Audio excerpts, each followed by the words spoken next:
Alors, pour commencer, il y a des gens que je ne connais pas, donc je suis heureux de vous accueillir. Vous êtes ici donc à la Maison du Bien-être et de la Santé.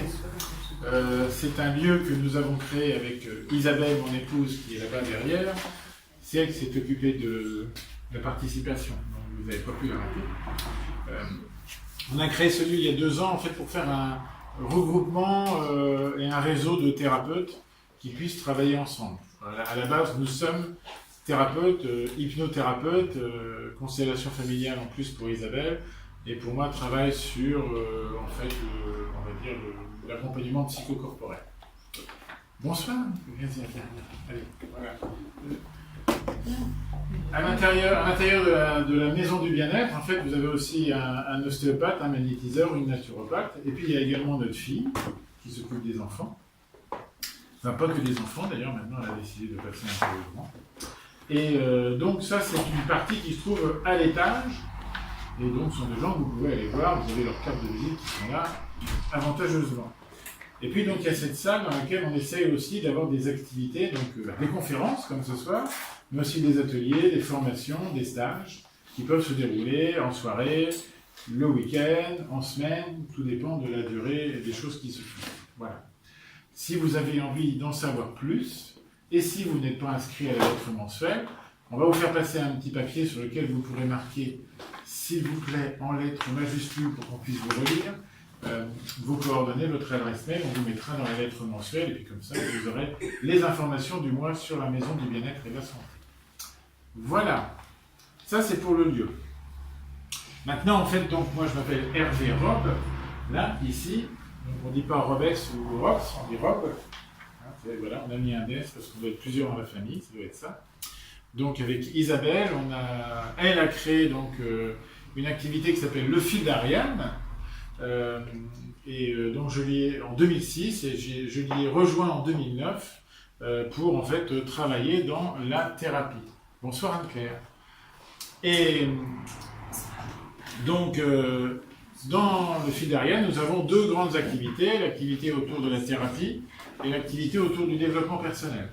Donc, par exemple, quand on parle de communication non violente comme ce soir, on parle de développement personnel, on ne parle pas de thérapie. La CNV, ce n'est pas une thérapie, même si ça aide beaucoup. Hein, voilà. Bon. Quand je dis CNV, c'est pour communication non violente. J'espère que vous avez entendu. Hein. Et on fait d'autres activités, on fait des stages, et puis notre cerise sur le gâteau, c'est de pouvoir emmener des personnes en stage à l'étranger.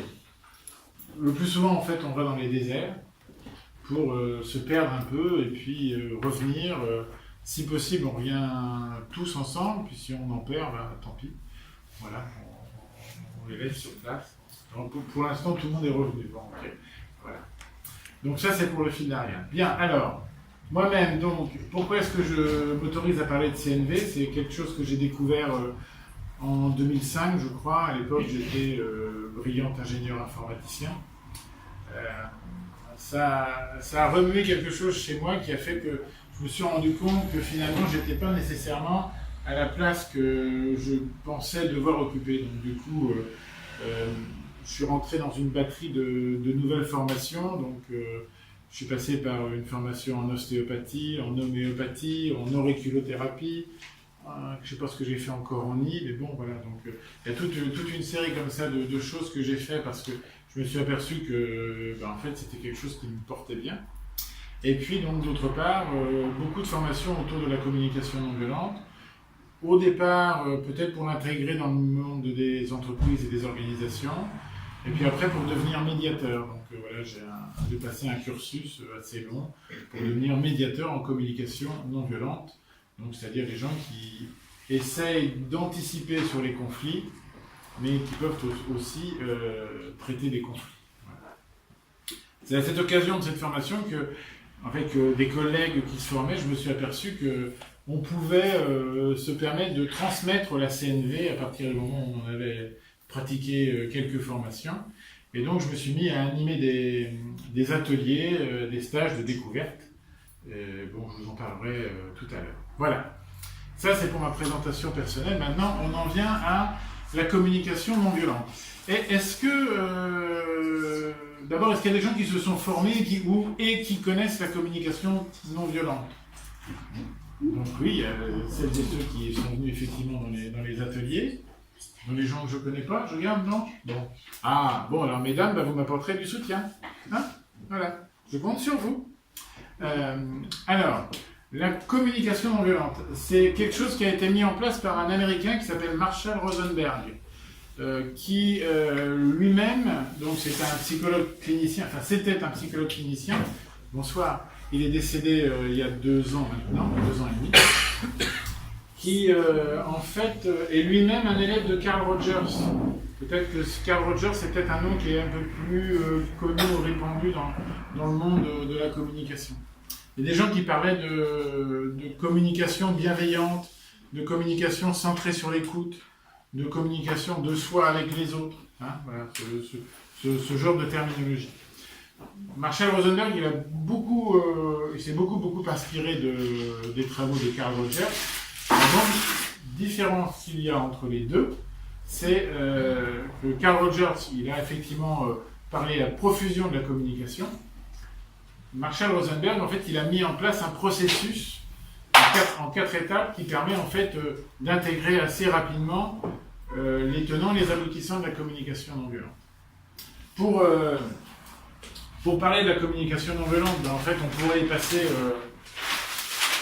un grand moment, mais vous n'êtes pas venu pour qu'on parle spécifiquement de la communication non violente, vous êtes plutôt venu pour qu'on parle en fait des carottes et des bâtons, enfin je crois.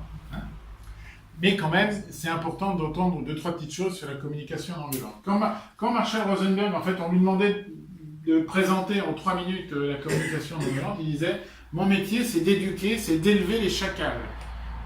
Alors pourquoi? Parce qu'en fait, il aimait bien en fait les métaphores, et il y a 2 grandes métaphores animalières dans la CNV, celle qui concerne en fait le chacal, c'est-à-dire la personne qui s'exprime le plus généralement dans son langage habituel. C'est moi, c'est peut-être vous, c'est plein de gens autour de nous. Ce sont des gens qui ont l'habitude de poser des avis, de faire des jugements, d'interpréter, voilà. Ce qu'on fait tous les jours, hein, tous, vous inquiétez pas, on est tous comme ça. Et donc la CNV, ça aide à justement éduquer un petit peu le chacal qui est en nous. L'idée étant de le faire devenir le plus rapidement possible l'antithèse du chacal pour Marshall Rosenberg, qui est la girafe. Voilà. Alors c'est pour ça qu'autour de vous, là, il y a des girafes. Et puis quand vous regardez un petit peu les gens, leur sac à dos, leur voiture, quand vous voyez des petites girafes de ci, de là, vous pouvez vous dire que ce sont des gens qui, peu ou prou, ont dû étudier un peu de communication non violente. On aime bien la girafe quand on fait de la communication non violente. L'idée, en dehors de travailler sur la communication, c'est de travailler sur soi dans un principe et dans un périmètre qui est sortons de la dualité, c'est bien, c'est mal. Il y a des gens qui font des choses correctement, puis il y a des gens qui font des choses pas correctement. Et essayons de regarder ça sur un autre plan et dans une autre dimension. Ça veut dire, pour lâcher les mots de la CNV, qu'on va plutôt s'intéresser à ce qui se passe à l'intérieur des personnes, en termes de sentiments, d'émotions, et surtout, hein, si vous avez déjà lu des trucs sur la CNV, surtout en termes de besoins. Et quand on va voir quelqu'un qui a un agissement qui ne nous paraît pas très conforme, eh bien on va plutôt être en train de réfléchir sur qu'est-ce que cette personne est en train de nous dire de ses besoins qui sont en général insatisfaits. Je referai une conférence demain soir sur la CNV, vous pouvez revenir si vous voulez. Voilà. Alors, je vous parlais du fait que Marshall Rosenberg, il avait mis en place une démarche en 4 étapes, qui est assez simple à expliquer, c'est assez simple à s'en souvenir. Normalement, ce soir, en repartant, vous devriez avoir cette information-là avec vous. C'est souvent un petit peu plus difficile à mettre en œuvre, mais quand on pratique, au fur et à mesure, on y arrive. Alors l'idée, c'est, et ça a été repris par un auteur belge qui a dessiné un petit bonhomme pour essayer d'exprimer un peu ce qu'il en était. On passe par 4 étapes qu'on appelle observation, sentiment, besoin, demande. Donc juste pour faire simple, l'observation, voilà, c'est je regarde, je sens, j'entends. Donc en fait, je me mets dans la posture de quelqu'un qui va essayer de dire un fait, et juste un fait. Sans jugement, sans évaluation. Et du genre, oh là là, hier je suis allé à une conférence, il y avait beaucoup de bruit, où on était nombreux dans la salle, où on n'était pas nombreux. Voilà. Ce genre de choses, ça ne fait pas partie du langage de la CNV. Si on veut essayer effectivement d'être dans le langage de la CNV, on va dire, alors le conférencier a commencé, pendant un quart d'heure, la porte elle était ouverte derrière, c'était pas forcément agréable pour le bruit. D'accord? Je ne sais pas si vous êtes d'accord avec cette observation, mais moi, oui. Bon. Alors ça, c'est une observation. D'accord? Et en CNV, on ne va pas dire, il y a trop de bruit. On va essayer de positionner les choses. Voilà. Une fois qu'on a fait une observation, on va essayer d'exprimer ce qui se passe à l'intérieur de nous, ce que cette observation génère. Je pourrais dire, là, j'ai pas le temps de vous compter, mais voilà, on est 25 dans la salle, ça me fait plaisir de savoir qu'il y a autant de monde qui vient écouter une conférence sur la communication et sur l'éducation. Ce sentiment, cette émotion est toujours reliée, donc c'est le cœur, toujours relié à quelque chose qui se passe dans le ventre, qui concerne en fait les besoins, les fameux besoins. D'accord ? Alors les besoins, en fait, là aussi, ça peut être l'objet d'un atelier assez long. Mais l'idée, en fait, là, pour vous l'expliquer, c'est de dire, en fait, qu'est-ce qui réagit chez moi et qui fait que, j'ai envie d'eux, ou bien je ne suis pas satisfait parce que j'aurais eu envie de ça, mais en fait je ne l'ai pas. Les besoins, c'est quelque chose qui peut être en cours de satisfaction ou en cours d'insatisfaction. Il y a pas de, on n'est pas dans le c'est bien, c'est mal, on est dans le j'exprime des besoins. Et ces besoins, en fait, ils sont satisfaits ou pas satisfaits. Bon, moi, comme j'ai souvent besoin de transmettre la CNV, ce soir, je me trouve être plutôt bien là où je suis, parce que vous êtes là. Et si vous n'étiez pas là, c'est vrai que ça serait assez différent, somme toute. Bon. Et enfin, donc, quand j'ai fait une observation, que j'ai dit mon sentiment, que j'ai dit mon besoin, si en fait je veux que mon besoin, qui est peut-être satisfait partiellement ou qui n'est pas satisfait, si je veux avoir une chance de le voir être satisfait, alors j'ai tout intérêt à faire une demande. Probablement que certains d'entre vous travaillent dans des organisations et que vous avez eu des cours de communication. C'est assez fréquent. On va retrouver en fait les 3 premières étapes quand on parle de communication dans le cadre des organisations. On va jamais retrouver la 4e. C'est extrêmement spécifique à la communication non violente que d'avoir la capacité d'exprimer une demande en lien avec nos besoins. Voilà. On peut reprendre toujours, en prenant des phrases de la vie courante, on mange en famille, on est en train de manger, puis voilà, il y a quelqu'un qui dit, en fait, c'est pas salé. Il faut qu'il y ait quelqu'un qui comprenne que, c'est pas salé, ça voudrait dire qu'il voudrait du sel, donc je vais aller chercher le sel et je vais lui ramener sur la table. Bon, quand on fait de la CNV, il se trouve que Isabelle et moi on en fait, si un jour il y en a un ou deux qui dit c'est pas salé, l'autre lui répond oui, terminé. Puis il ne se passe rien d'autre. Voilà. Ok ? Voilà. Faire une demande, pour y revenir, c'est toujours un acte concret. C'est toujours très précis. Si possible, c'est temporel, c'est-à-dire que c'est marqué dans le temps. Voilà.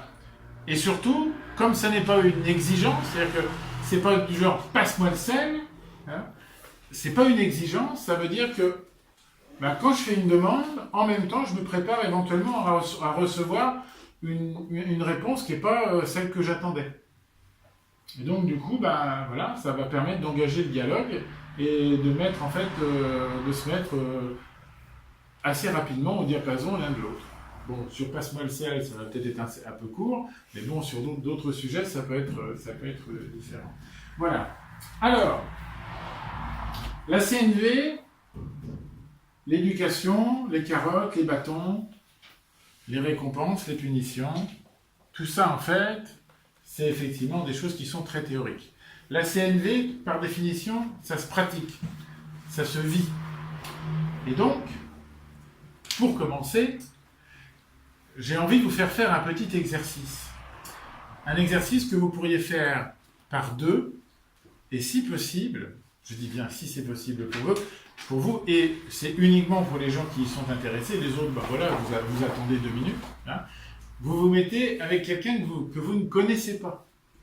C'est plus intéressant de faire ces expériences-là comme ça. Voilà. Est-ce qu'il y en a qui seraient opposés à faire un exercice où juste vous parlez à deux comme ça, tranquillement? Vous voudriez bien tenter l'expérience? Alors, on y va. Ce que je voudrais, donc, c'est qu'une fois que vous êtes mis par deux, donc, essayez de trouver quelqu'un à proximité, qu'on ne bouge pas toute la salle. Puis si on bouge toute la salle, on bouge toute la salle, d'accord? Vous allez juste, en fait... Voilà, je vais vous donner, donc, 3 minutes. D'accord? Vous allez juste discuter entre vous. Alors, évidemment, voilà, vous êtes une vingtaine, donc si tout le monde se met à parler au même niveau de volume que moi, là, bah, vous n'allez pas vous entendre, donc allez essayez de vous rapprocher de l'oreille l'un de l'autre, d'accord? Et l'idée, c'est que vous essayez d'exprimer à l'autre, en fait, les raisons pour lesquelles vous avez été intéressé par le thème éduquer sans récompense ni punition. Vous exprimez simplement les raisons qui... Oui, Anne-Christine. Tu nous donnes combien de temps? 3 minutes. D'accord? C'est un échange entre vous. Oui. On était encore en train de chercher un binôme, alors on n'a pas compris ce qu'on devait faire. D'accord, voilà. C'est parce que je voulais vous laisser choisir le binôme après. Ah, ou pas. Mais non, mais c'est pas grave. 3 minutes, durant lesquelles, en fait, vous échangez à deux, d'accord? Donc, à voix basse, pour que tout le monde puisse le faire, sur le... En fait, pourquoi et qu'est-ce qui fait que je suis venu à la conférence et qu'est-ce qui fait que le thème « Éduquer sans punition ni récompense » m'intéresse, m'interpelle.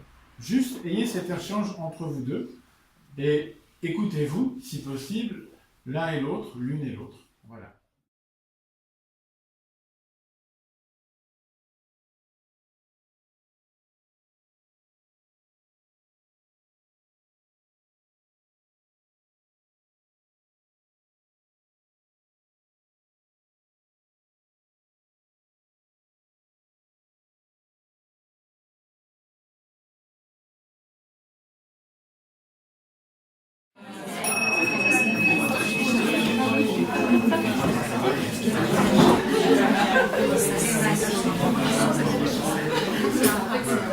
Je ne veux pas vous priver de votre dernière phrase quand même. Hein, le dernier petit truc que vous allez dire. Hein. Ok. Eh bien, dites donc, vous en aviez des choses à dire. Hein? Mais en fait, 3 minutes, c'est pas beaucoup. Ah, c'est pas beaucoup, 3 minutes. Hein. Bon, comme ça, quand on dit 3 minutes, mon Dieu, mais d'un seul coup, finalement, hein, bon. Est-ce que tout le monde a réussi à s'exprimer? Ou est-ce que pendant 3 minutes, il y en a un ou une qui s'est exprimé et l'autre qui a écouté simplement? Tout le monde a pu dire quelque chose? Ok. Oui? Oui. Bon, ok. Alors, c'est bien, ça, c'est un premier exercice et je vous remercie de l'avoir fait et c'est intéressant de voir comment en fait ça interagit, c'est super, bravo. Juste les petites questions que j'ai par rapport à ce que vous avez pu vivre, est-ce que vous avez réussi à peu près à trouver un ou une inconnue autour de vous? Oui, ça a été à peu près pour tout le monde? Ok. Comment c'était comme ça de discuter juste d'un sujet, a priori assez consensuel pour les gens qui sont ici, hein, mais comment ça a été de discuter avec un ou une inconnue? Comment ça s'est passé? Pas de stress? Tranquille? Ouais? Bon? Bien? Super. On est dans la maison du bien-être. Vous êtes dans la maison de bien-être. C'est pas faux. Est-ce que dans les échanges que vous avez eus par rapport à vous-même, votre motivation à venir, les choses que vous avez dites, est-ce que vous avez entendu des choses qui ont encore aiguisé votre curiosité ou vous donné encore plus envie d'être présent? Est-ce que vous avez entendu des choses nouvelles auxquelles vous n'aviez pas pensé? Vous avez partagé tous à peu près les mêmes valeurs, alors. Étonnant, non? Ok. Bien. Merci. Allez, on continue alors. On rentre un peu plus dans le vif du sujet. Récompense et punition. Alors, je suis désolé, moi on a un principe, je crois avec Isabelle, on ne... On va peut-être mettre la lampe halogène du côté du paperboard, ça éclairerait. Parce qu'au fond, là, on voit pas. D'accord. Tu veux que je le fasse? Ben écoute, je veux bien, parce que je vois pas ce que tu veux faire, donc ça m'aiderait, oui. Hein. Donc oui, on utilise un paperboard, ça fait un peu vieillot, c'est pas forcément facile pour les gens qui sont derrière, mais avec les histoires de PowerPoint et de vidéoprojecteurs, on n'y arrive pas, hein, d'accord? C'est pas qu'on n'arrive pas dans la technique, c'est que ça ne nous convient pas. Donc bon, voilà. Voilà, bah oui, c'est nettement mieux là comme ça. Hein. Alors, bon. Ouais, non mais t'as eu raison de faire ça. Oui, il faut c'est savoir pas éteindre fini. pour bien allumer. D'accord. C'est pas fini. Il faut savoir accepter que Voilà. notre pardon, et puis après on revient à la lumière. C'est magnifique. C'est ça Mais je vois pas. Bon. Ok, je pense que là tu as une idée. Et que... Ah oui, je veux éclairer le tableau. D'accord. Bon. Alors, dans les histoires de... Ah, voilà, c'est mieux. Ah bah ça va mieux là. Voilà. Même toi, on te voit mieux. Ah. Et oui, c'était moi. Bon, voilà. Bon. T'as bien fait de l'épouser. Oui, ça, j'en suis complètement persuadé. Bien, allez, on revient à la récompense et à la punition. L'idée fondamentale qui est derrière ça, sur le fait de dire ne pas éduquer en proposant des punitions et ou des récompenses, c'est en fait de regarder comment nous fonctionnons, nous adultes, par rapport aux enfants. C'est pour ça qu'en fait ce soir on avait plutôt envie que ce soit des adultes qui soient là, ou alors des tout petits, et en fait c'est réalisé, donc tout va bien. Grâce à Juliette. Voilà. Des exemples de phrases, mais évidemment vous en avez dans la tête qui vous concernent, mais c'est mange ta soupe, sinon pas de dessert. Hein? D'accord? Bon, quelque chose dans le genre. Hein? Bon. Ou alors, pareil, hein, mais à l'inverse, c'est si tu fais tes devoirs, tu pourras jouer à la console. Est-ce que vous pensez raisonnablement que lorsque vous réalisez, ce qu'on fera peut-être si je les prendrai en photo puis je les mettrai sur internet, ce sera peut-être plus simple. Quand vous envoyez ce type de message, quand vous dites ce type de message, quand vous entendez ce type de message de la part d'une personne, est-ce que vous pensez que, en fait, la deuxième partie de la phrase est forcément nécessaire? Et la question, et là où en fait on interpelle à ce niveau-là, c'est mais en fait, qu'est-ce que vous cherchez à dire? Qu'est-ce que nous cherchons à dire lorsque on a dit ben mange ta soupe et sinon tu n'auras pas de dessert? Pourquoi est-ce qu'on dit sinon tu n'auras pas de dessert? Qu'est-ce qui fait que derrière en fait on va comme ça essayer de mettre une punition ou une récompense en jeu dans le truc, dans le système? Et ça c'est une vraie question et c'est un vrai enjeu d'éducation sur le comment est-ce que moi je me comporte par rapport à ce que je suis en train de positionner comme règle. On va reparler tout à l'heure des limites, ne vous inquiétez pas. Hein? Mais voilà, est-ce que mon premier message, mange ta soupe, est-ce qu'il n'est pas juste suffisant? Pas toujours. Hein? En fait, si on a le premier message, c'est qu'on sait déjà qu'il y a des chances qu'il ne la mange pas. Alors, Parce qu'un enfant qui mange très bien une soupe, on ne va pas lui dire mange ta soupe. c'est un exemple, hein, d'accord, mais l'idée... Mais la même chose pour le reste. On Oui. ne dira jamais. Donc en fait, c'est parce qu'il y a besoin de quelque chose pour le faire avancer. Ah, Un peu comme si nous, on nous disait va travailler, mais tu n'auras pas d'argent. Oui. On n'irait pas travailler. voilà, il y a quand même des bénévoles hein, qui fonctionnent dans Oui, mais dans le monde. dans l'ensemble, on en a quand Voilà. même besoin pour vivre. Alors, oui, et justement, c'est bien de ça dont on parle. Je reviens à ce que je vous disais sur la CNV. Le grand principe de la CNV, c'est de tenter, on n'y arrive pas toujours, hein, d'accord, de tenter d'être dans un positionnement différent de celui que nous avons adopté, parce que nous-mêmes, nous avons été éduqués comme ça, hein, tout simplement, donc personne n'en veut à personne, d'accord, mais on essaye de changer un principe qui est, il n'y a pas d'un côté du bien et de l'autre côté du mal. Si vous trouvez que c'est un peu fort, il n'y a pas d'un côté des gens qui ont raison et des gens qui ont tort. Et il n'y a pas nécessité à ce qu'un adulte, il ait raison et qu'un enfant, il ait tort. Inversement également. Hein. Il n'y a pas de raison de penser qu'un enfant va avoir raison et qu'un adulte va avoir tort. Dans le monde de la CNV, on essaie de regarder en fait, et on interpelle l'adulte sur qu'est-ce que tu es en train de vouloir dire à ton enfant. Et est-ce que la manière dont tu le positionnes, en mettant en face, donc pas de dessert ou la console, en mettant en face un grand principe de récompense ou de punition, qu'est-ce que tu es en train de lui apprendre? Donc, hein, il y a deux questions sous-jacentes. La première, c'est qu'est-ce que tu cherches à lui dire?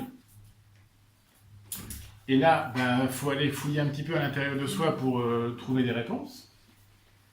Et la deuxième partie, c'est, mais en fait, qu'est-ce qu'il va apprendre de cette phrase-là? Ok? Qu'est-ce que je suis en train de chercher à lui dire? Et quand je vous dis, faut aller fouiller à l'intérieur de soi, c'est vraiment quelque chose qui est de l'ordre de, bon, si je veux être en train de passer un message à mon enfant, si je veux essayer d'être dans quelque chose de, voilà, je suis dans l'apprentissage, et si je veux que ça ait du sens, la proposition de la CNV, c'est de prendre le temps de l'explication. Alors, normalement, là dans votre tête, vous êtes en train de vous dire, mais il est complètement dingue, qu'est-ce que je vais aller expliquer à mon gosse manger sa soupe? Hein? Mais l'idée qui est derrière, c'est non pas d'aller chercher des arguments valables sur le sens de manger sa soupe, mais ouvrez les guillemets, d'aller chercher à l'intérieur de vous ce que vous êtes en train de vouloir lui dire vraiment. Si je reprends si tu manges ta soupe, d'accord? L'idée, par exemple, ce serait pouvoir de dire, en fait, moi je pense en tant que parent que c'est important qu'effectivement tu aies une nourriture qui soit équilibrée, variée. Et que, moi aussi, je trouve que ce serait vachement simple de se faire des pâtes tous les soirs, parce que c'est un vrai plaisir et je sais que tu aimes vraiment les pâtes. Mais en même temps, moi j'ai vraiment un cœur qui est quelque chose d'autre qu'on puisse vivre au travers d'un repas, de la nourriture, etc., etc., etc. Est-ce que vous voyez la différence qu'il y a entre les deux principes, les deux exposés? Alors, deuxième chose qui doit se passer dans votre tête en ce moment, c'est, alors, entre mange ta soupe et tais-toi, et puis je vais t'expliquer ce que c'est que de manger une soupe, un repas équilibré, etc. D'accord? Il y en a un, ça dure environ entre 3 et 5 secondes. Si vous parlez lentement et que vous dites mange ta soupe, ça doit pouvoir prendre 5 secondes. Mais de l'autre côté, effectivement, ça peut prendre 3, 4, 5 minutes. Alors là, je ne vais pas prendre 5 minutes tous les soirs pour expliquer à mon enfant qu'il doit manger sa soupe. Je suis d'accord avec vous. Mais moi, je fais le pari que vous ne l'expliquerez pas 36 fois. Vous l'expliquerez une fois, 2 fois, et ça sera terminé. Il n'y aura plus besoin de donner des explications. Allez, peut-être 3. Soyons fous. D'accord? En revanche, je pense que si vous restez sur le mange ta soupe ou tu n'auras pas de dessert, je ne pourrais pas prendre le pari, mais à mon avis, ça va durer des jours, des semaines, des mois, des années. Ce que je veux dire par là, c'est que si vous êtes en train de regarder le rapport effort par rapport au temps, vous avez perdu. Là, je suis clair là-dessus. Ça prendra beaucoup moins de temps et vous y passerez beaucoup moins d'efforts à mettre en place une explication qui donne du sens plutôt que de rester dans quelque chose qui soit rigide. Ça, c'est la première partie. Qu'est-ce qu'il fait? Qu'est-ce que vous voulez lui dire? D'accord? La deuxième partie, c'est qu'est-ce qu'il apprend quand vous lui dites ça? D'accord? Ce qu'il apprend, en fait, c'est quelque chose qui est de l'ordre de la culture de la peur. D'accord? Le monde qui n'a pas de limite. J'ai remis un petit exemple là. Hein, c'est pour vous dire, en fait, quand on fait ça, on fabrique des gens, des personnes qui vont, lorsqu'elles montent dans le bus, elles vont prendre leur ticket parce qu'elles ont peur d'être contrôlées. L'idée, c'est peut-être plus d'être dans un monde où je vais prendre mon ticket parce que je sais qu'avec ça, je paye un service qui m'est rendu. Et là aussi, c'est une différence, non pas de point de vue, mais de ressenti à l'intérieur. Hein, si je vous dis, bah oui, attention, le contrôleur, il arrive, bah voilà, prenez votre ticket, ou bien, bah oui, voilà, il faut construire des bus, il faut aménager des voies, il faut des conducteurs, il faut je ne sais pas quoi. Bah, tout ça, ça a un coût, qu'est-ce qu'on fait? Est-ce qu'on y participe ou pas? Hein, voilà. Et c'est ça, en fait. Hein, c'est... Quand, en fait, je pose des principes comme ça, juste au travers d'une phrase dans laquelle je dis « si ceci, alors cela », eh bien, en fait, je mets en place un monde qu'on va définir comme étant un monde sans équité, sans équilibre. Puisqu'en fait, voilà, on apprend à la personne, eh bien, soit tu réagis comme ça et c'est bien, soit tu réagis pas comme ça et c'est mal. D'accord? Donc, dans un cas, à la limite, ben, je vais te récompenser, on va parler de la récompense dans quelques instants. Dans l'autre cas, je vais te punir. Vous voyez ce que je veux dire? Est-ce que c'est clair? Parce que bon, c'est pas forcément facile à expliquer comme principe. Oui? On est d'accord. Allons-y pour les questions. On est d'accord que c'est du chantage. C'est du chantage, voilà. On peut complètement appeler ça comme ça. Hein, voilà. Hein, puisque, en fait, je vois pas pourquoi est-ce que c'est bien ou mal d'avoir du dessert par rapport à la soupe ou une console. Enfin bon, voilà. Hein, c'est et du chantage et un espèce d'embrouillamini pour le gamin qui, lui, va entendre que, ben, en fait, donc, pour faire ça, il faut faire ça. Et ça n'a pas d'autre sens que, et ben donc, du coup, voilà, je me mets dans un régime où il n'y a pas d'équilibre entre, ben, pour avoir ça, qu'est-ce que je dois faire? J'ai rien à faire, j'ai juste à respecter la règle. Bon, voilà. Et si malgré toutes les phrases explicatives de l'ordre ça fait grandir, c'est parce que vous venez de dire, si malgré ça l'enfant ne mange pas sa soupe, c'est pas grave. Après, c'est vous qui voyez à l'intérieur de vous. Hein, moi, alors là, par exemple, là, sur une question comme ça, moi, j'ai pas de réponse. J'ai ma réponse à moi. Et effectivement, je serais plutôt dans du genre à dire, bon, alors, ok, la soupe, pour lui, en fait, effectivement, il semble qu'il y ait quelque chose qui soit pas possible. Et ben donc, du coup, je vais pas aller dans le bien et dans le mal. Je vais plutôt aller dans le, mais qu'est-ce qui se passe pour lui? D'accord? Et donc, du coup, à ce moment-là, être davantage dans un dialogue pour qu'il arrive à exprimer complètement là où il en est par rapport à la soupe, par rapport à la console, par rapport à la... D'accord? Et qu'il puisse effectivement exprimer des choses, voir s'il est petit, et ben, voilà, l'aider à exprimer, hein, avec des mots simples. Voilà. Donc, plutôt aller vers lui que soit de me dire, ben, moi, je me campe sur mon camp à soi, mange ta soupe, d'accord? Ça fait 3 fois que je te l'ai expliqué gentiment, donc maintenant c'est bon. On va avoir raté quelque chose, d'accord? Je vais plutôt être dans le fait de dire, bah, tu vois, moi, quand je te vois en fait ne pas manger ta soupe, là, moi, ça me contrarie vraiment, quoi. J'aurais vraiment besoin de comprendre ce qui se passe. Est-ce que tu pourrais me dire vraiment ce qui se passe à l'intérieur de toi? Qu'est-ce qui se passe dans ta tête? Il y a quelque chose qui n'a pas envie, qui ne veut pas, voilà. Et pourquoi? Ça nous permettra de vérifier que je ne veux pas sortir par une boutade, mais probablement qu'en fait, il n'aime pas les pois chiches dans la soupe et que, par contre, la soupe de légumes, carottes, pommes de terre, il aime bien ça. Donc, on arrête les pois chiches. Voilà. Consensus. N'hésitez pas, hein, si vous avez des questions, si ça vous interpelle, je préfère que vous me posiez des questions en temps réel. Oui. C'est pour des enfants à partir de quel âge que ça se passe? Moi, mon fils, il a bientôt 3 ans, je suis pas sûr qu'il soit capable d'exprimer ses sentiments comme ça.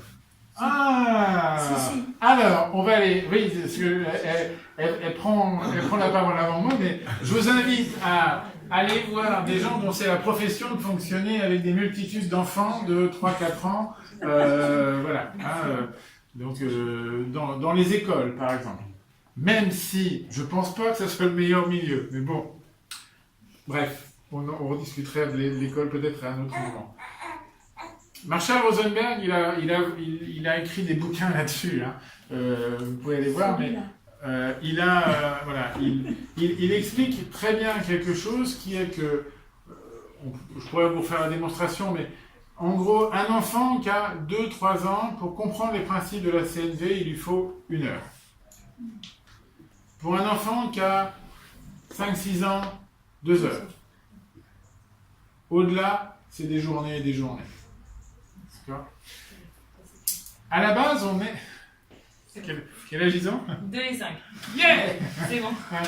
À la base, on est constitué de telle manière que, je reviens sur les principes de la CNV pour répondre, hein. On est constitué de telle manière, dans les explications que donne Marshall Rosenberg, que nous sommes tous, les humains, constitués de telle manière que nous ne souhaitons qu'une chose, c'est apporter de la bienveillance et du confort à nos semblables. Et que, assez probablement, pour la multitude des personnes qui vivent, ça reste une réalité. Là où en fait ça se met à merdoyer pitoyablement, c'est que d'une part, il y a des gens qui ne sont pas conscients de ça du tout et qui vont agir sans conscience de ce qui se passe, voire en étant conscient ou en étant pas conscient, mettre en place des stratégies qui sont catastrophiques. Mais si on remonte au bout du bout, à l'intérieur de la personne, pour savoir en fait ce qui fait qu'elle bouge, qu'elle avance et qu'elle agit dans ce sens-là, eh bien on va, dans tous les cas, on va retomber, on va avoir une explication, on va avoir des mots qui correspondent à des besoins, et ces besoins ont la particularité de tous aller vers la vie.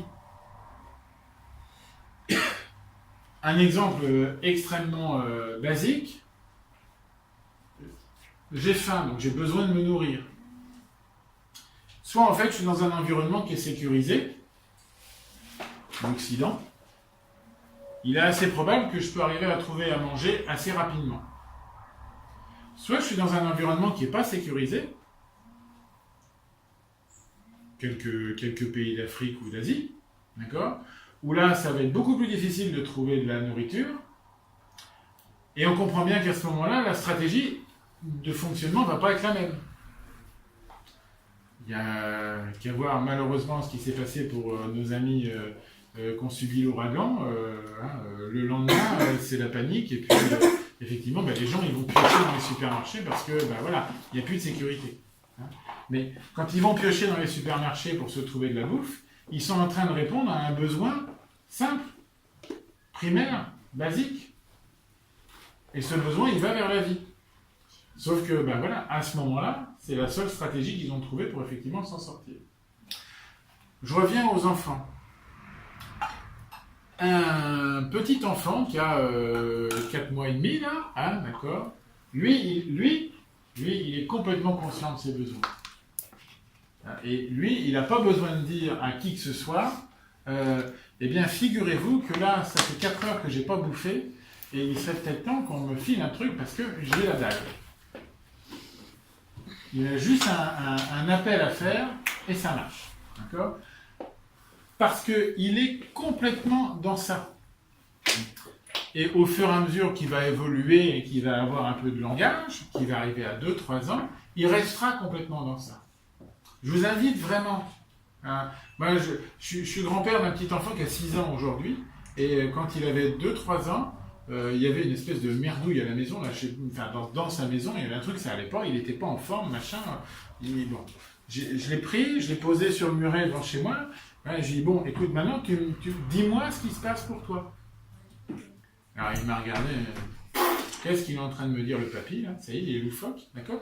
Puis je lui ai dit, mais en fait, il y a quelque chose, t'as peur de quelque chose, il y a un truc qui s'est passé qui t'a fait vraiment peur.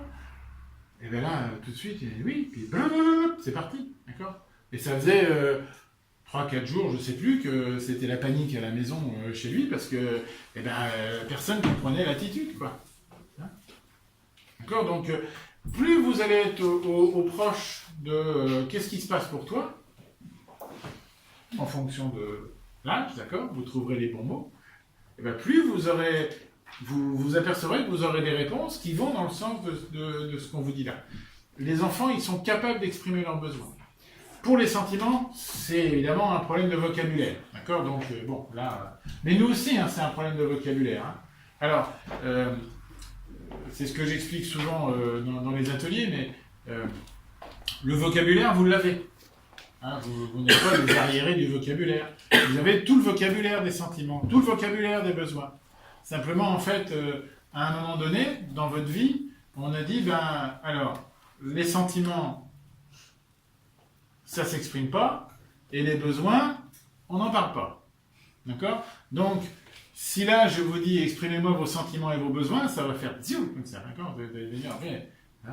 Parce que, en fait, vous faites pas le... C'est pas une insulte, hein, mais c'est un constat. Hein. Vous ne faites pas le joint entre ce qui se passe à l'intérieur de vous et les mots pour le dire. Parce que vous avez perdu cette habitude-là. En revanche, si effectivement vous allez un peu vous rééduquer dans ce sens-là, vous verrez que ça marche parfaitement. Là, j'ai quelques girafes là, devant moi là, qui savent maintenant bien mieux exprimer ce qui se passe à l'intérieur, même si elles n'ont que 10 mots de vocabulaire sur les émotions et les sentiments, eh ben c'est 10 de plus que vous. Vous voyez, c'est... Voilà. Hein. J'exagère, hein, mais l'idée fondamentale, c'est ça. On perd par habitude notre naturel. Voilà. Ça répond à la question? Je reviens un peu en deux mots sur les objectifs et les principes de l'éducation.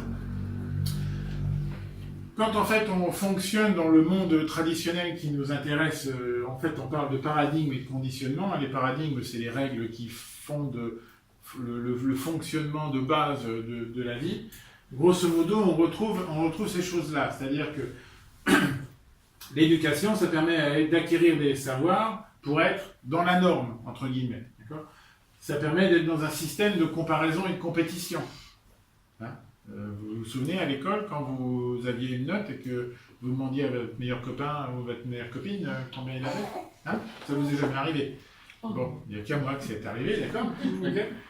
Ça étouffe l'originalité donc, au profit de schémas culturels généraux, d'accord ? On doit fonctionner comme ça dans la cité, par exemple. Hein ? Regardez la télévision en ce moment ou écoutez les informations en ce moment, vous avez tout ça complètement. Et évidemment, en fait, c'est de la soumission aux croyances qui sont dominantes, et c'est de la soumission aux autorités extérieures. Et c'est probablement là où c'est le plus dangereux. C'est qu'en fait, quelque part, cette éducation-là, elle nous amène à remettre en fait notre pouvoir à une autorité. Et cette autorité, en plus, on ne la connaît pas. Donc l'idée, c'est peut-être de reprendre un peu le pouvoir sur notre mode de fonctionnement, en étant dans ce qu'on appelle une éducation au service de la vie. C'est-à-dire être en confiance et en créativité, apprendre à se connaître et à se remettre en question. D'accord ? Je suis comme ça aujourd'hui, mais peut-être que demain je ne le serai plus. Développer les apprentissages et l'esprit critique, développer les apprentissages. Hein ? Prendre la responsabilité de sa vie, ça, c'est quelque chose qui est extrêmement important. Vous avez un auteur qui s'appelle Thomas Dansbourg. Où est-ce que j'ai mis les bouquins là ? J'aurais dû vous dire, Marshall Rosenberg, il a écrit un livre comme ça, il en a écrit un autre. Et puis vous avez donc ça c'est traduit d'américain. Là on a un Belge francophone qui s'appelle Thomas Dansbourg, qui a écrit plusieurs bouquins dont les titres sont un peu remuants. Cessez d'être gentil, soyez vrai. Voilà. C'est apprendre à dire non, ça, non ? Alors c'est apprendre à dire non, c'est surtout apprendre à être soi-même, d'accord, et pas être dans le comportement qui est socialement attendu. Hein? Juste, je vois un truc, j'essaie plutôt de prendre des exemples, d'accord. Normalement, un conférencier, il devrait être avec des chaussures en train de pas trop bouger. Moi, je suis pieds nus. Parce que je préfère marcher pieds nus. Et c'est pas parce que je fais une conférence que je vais mettre des chaussures. Voilà. Maintenant, si ça gêne quelqu'un, qui m'en parle et qui me le dise, et puis on voit en fait comment est-ce qu'on peut s'arranger. Voilà, c'est ça le fait d'être. Je suis pas dans la conformité, je suis dans quelque chose qui me correspond à moi. Et en même temps, je le fais en étant dans la correspondance aux autres. Voilà. Développer sa capacité d'attention et sa sensibilité. Développer sa capacité d'attention et sa sensibilité. Ça fait déjà 45 minutes que vous m'écoutez, donc il faut que j'aille vite. Ça va? Oui? Bon. Alors, quand on parle en fait quand on parle des récompenses et des punitions, de la carotte et du bâton, en fait, on parle de quelque chose qui est de l'ordre c'est ce que j'ai appelé la culture de l'erreur. Et je vous ai mis un petit exemple là. Encore une fois, si vous voulez, on photographiera tout à l'heure. Isabelle vous mettra le spot bien comme il faut. Vous viendrez avec nos appareils photo, ça sera plus simple. Votre enfant revient de l'école, il est déçu parce qu'en fait, il a une mauvaise note. Alors, vous voyez déjà, il est déçu. Ça ne veut pas dire il a peur de votre réaction. Il est juste déçu. Voilà. Il est mécontent de sa note. Vous regardez son travail. Et quand vous regardez son travail, vous vous apercevez que, en fait, il s'est planté parce que globalement, il a confondu le signe multiplié avec le signe plus, il a confondu un mot avec un autre, il a confondu la fonction trigonométrique machin truc par rapport à la fonction... Ah, d'accord, peu importe, hein, d'accord, c'est pas vraiment le sujet. L'idée, c'est vraiment, il s'est trompé dans quelque chose, et donc du coup, il n'a pas répondu convenablement. D'accord? Et puis en fait, toute sa démonstration mathématique, walou, planté. Donc effectivement, il a une note qui n'est pas terrible, et le professeur me dit, voilà, il faut que tu révises ta table de multiplication. Réfléchissez à la réponse traditionnelle qui va être faite par le papa ou la maman qui s'aperçoit de ça. Une réponse qui pourrait être faite lorsqu'on fait de la CNV, c'est de lui dire « Chouette, cette expérience-là t'a permis d'apprendre un signe, une valeur, quelque chose. D'accord ? Ça t'a appris du vocabulaire, ça t'a appris une nouvelle fonction mathématique. Au moins celle-là, tu vas plus l'oublier. Hein ? C'est ça en fait qu'on appelle la culture de l'erreur. Évidemment, c'est l'antithèse que je vous présente. Et c'est vraiment le fait de dire, on focalise son attention sur l'apprentissage et pas sur la note. Hein. Ça vient complètement de Carl Rogers. Hein. D'accord, hein, je citais des gens tout à l'heure. Hein. Et donc, ça veut dire qu'en fait, quand on est dans ce mode de fonctionnement-là, en gros, ça veut dire qu'on sort de l'expérimentation il y a des trucs qui sont justes, il y a des trucs qui sont faux. D'accord ? On est juste en train de dire, voilà, il y a quelque chose que tu ne savais pas et que maintenant, tu as appris. Donc on s'en félicite. Ça va toujours ? Parce que, oui, ça remue peut-être un peu des croyances que vous pouvez avoir à l'intérieur de vous, donc ou pas. Ah. C'est remue chez lui. Hein. Voilà, par exemple, cette petite fille, elle est en train de se dire, là, j'en ai un peu ras-le-bol, il y a de la lumière qui me vient dans les yeux, donc, allez maman, mets-moi... C'est difficile parce que les enseignants pensent bien faire, en disant par exemple, pour un enfant, quand il a réussi, il dit, il écrit très bien. Oui. Ou bien quand il n'a pas réussi, non. Voilà. Et moi je sais que j'ai fait ça pendant un certain temps. Et quand j'ai tenu la CNV, après, moi j'ai mis réussi seul ou réussi avec l'adulte.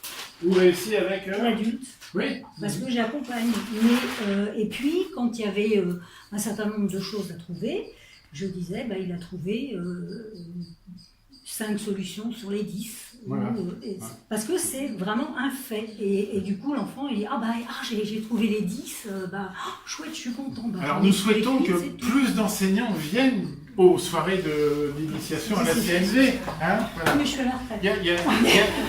Est-ce qu'il y a des enseignants parmi vous ou des gens qui sont proches du monde de... Voilà. Bon. Ça va, pour l'instant, j'ai pas dit trop de mal. Hein, bon. Ça va venir. Mais c'est pas de notre faute, on n'est pas... Ah, mais est-ce que j'ai dit que c'était de la faute de quelqu'un ?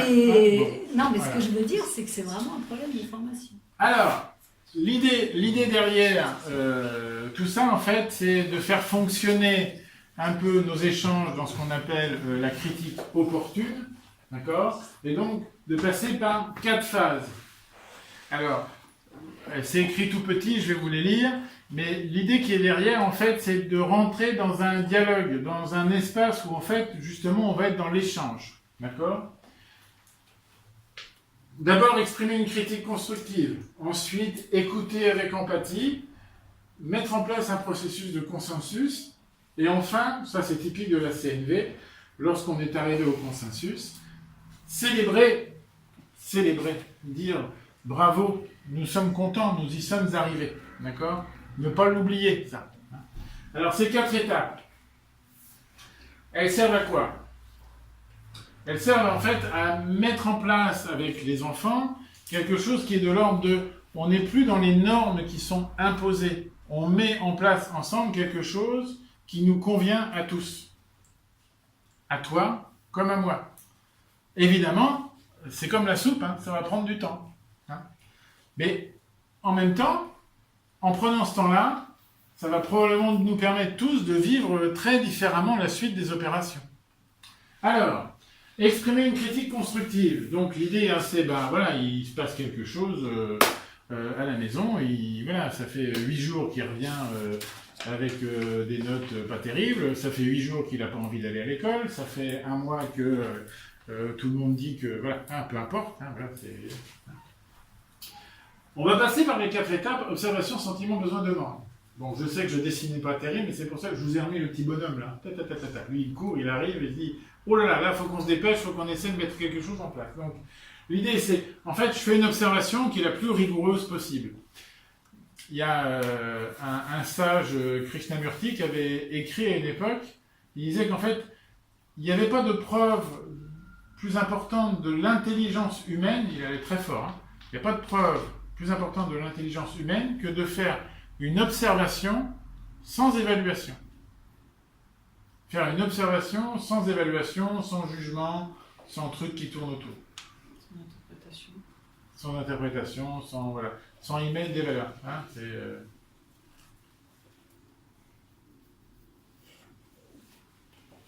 Donc, typiquement, là, ça pourrait être, écoute, moi, depuis lundi dernier, je te vois partir à l'école en traînant les pieds, on voit bien que ça ne te fait pas plaisir, tu reviens, t'es pas content, t'as des notes qui sont pas satisfaisantes pour toi, voilà, toc.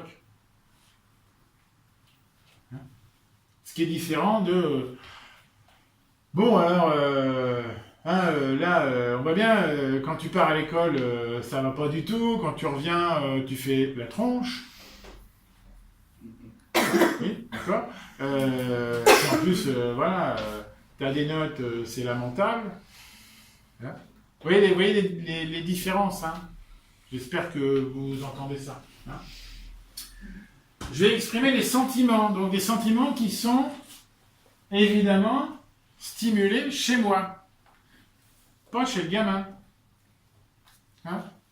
Là, je suis en train d'exprimer ce qui se passe pour moi. Et on fera peut-être un petit jeu tout à l'heure.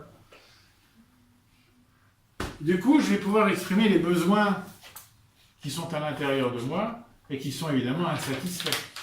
Hein? Moi, vraiment, ça me met mal à l'aise, je suis pas très content, je comprends pas. Il y a vraiment quelque chose chez moi qui est heurté par le fait que je te vois partir comme ça à l'école. Hein? Voilà. J'aurais vraiment besoin de comprendre et puis d'être sûr qu'on partage des valeurs ensemble, quoi. Hein? Est-ce que tu serais d'accord pour qu'on prenne un petit moment, là hein? Tu prends ton goûter, et puis dans un quart d'heure, on se retrouve, et puis on en parle. Ça te va? Non. Bon, d'accord. T'as envie de jouer à la console? C'est ça? C'est ça que tu me dis?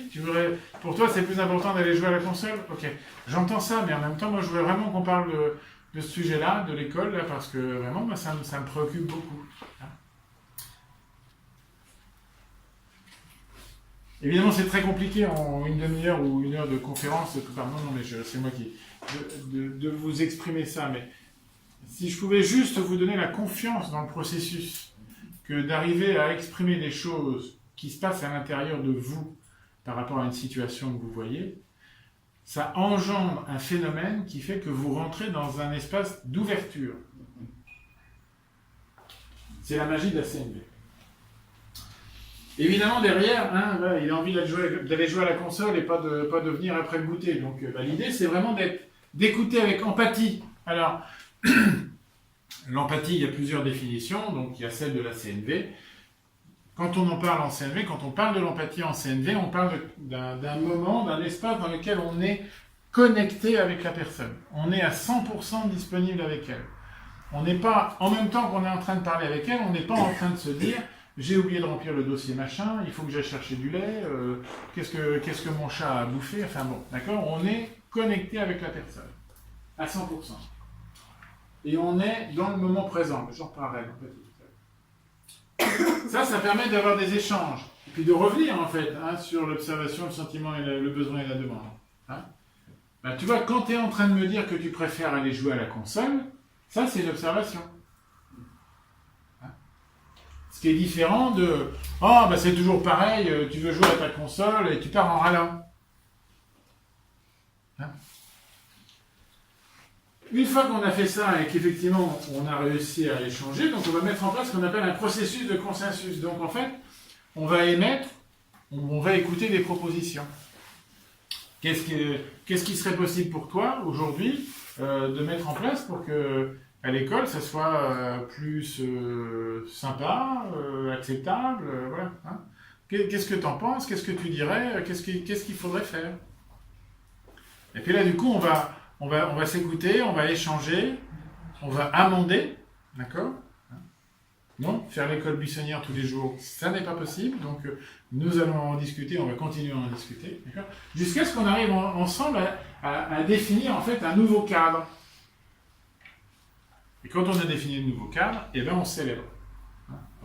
En CNV, on fait comme dans le langage des sourds et muets, pour applaudir, on fait comme ça. L'idée de la critique opportune, comme ça, c'est vraiment de dire, hein, on sort des règles imposées, on sort des modes de fonctionnement pour en fait créer quelque chose qui fasse sens pour toutes les personnes qui sont impactées par l'événement. Et donc, du coup, on n'est pas dans la règle absolue qui dit que c'est comme ça que ça doit se faire. Et évidemment, pour nous tous, hein, c'est difficile parce que nous, on est tous éduqués dans ce sens-là. Donc, je suis en train de vous dire, faut qu'on arrive à expliquer à nos enfants que c'est pas comme ça qu'il faut fonctionner, mais en même temps, il faut que nous-mêmes, on trouve les bonnes règles pour fonctionner comme ça. Hein? Donc, sortir du schéma, ça c'est spécial enseignant, ça n'est pas au programme. Hein? Voilà. Sortir de ça, c'est ok, et si c'est pas au programme, mais qu'en même temps tu as envie de l'apprendre, ben peut-être que c'est important que tu puisses le faire. Si tu as envie d'apprendre tous les noms des papillons et que tu es en CE, CM ou je sais pas quoi, eh ben prends le bouquin avec les papillons, et puis regarde les papillons et apprends le nom des papillons. Se relier à la curiosité qui existe en chacun, et donc ça c'est pour vous, hein, voir l'enthousiasme du jeune enfant versus en fait le fonctionnement d'un écolier standard. Hein? Bon.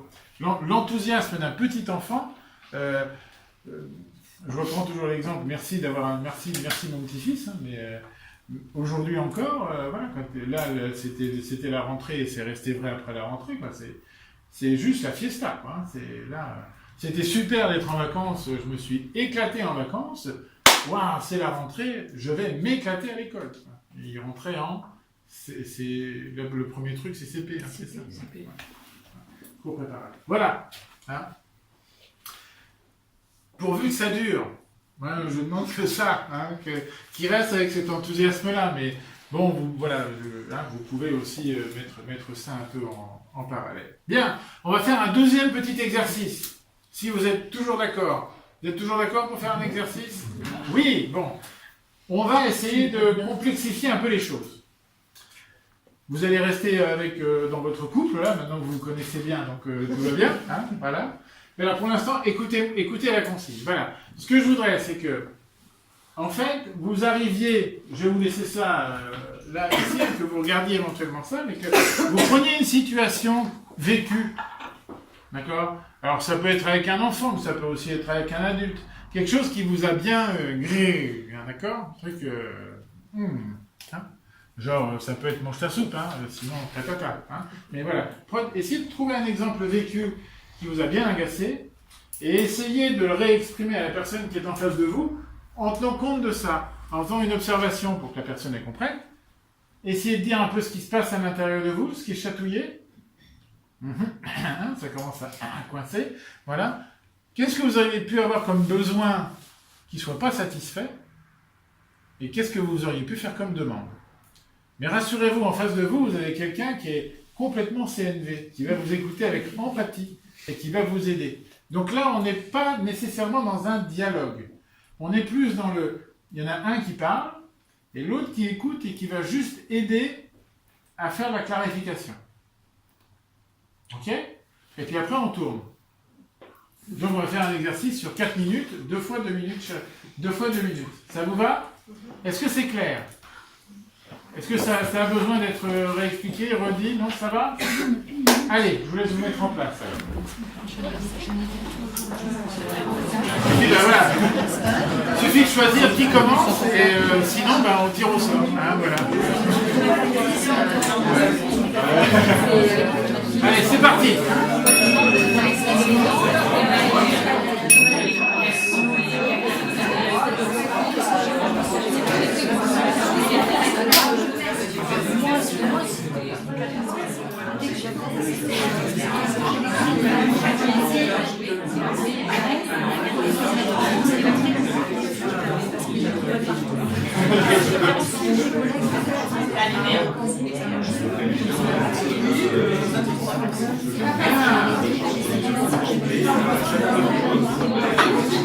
Vous êtes arrivé au consensus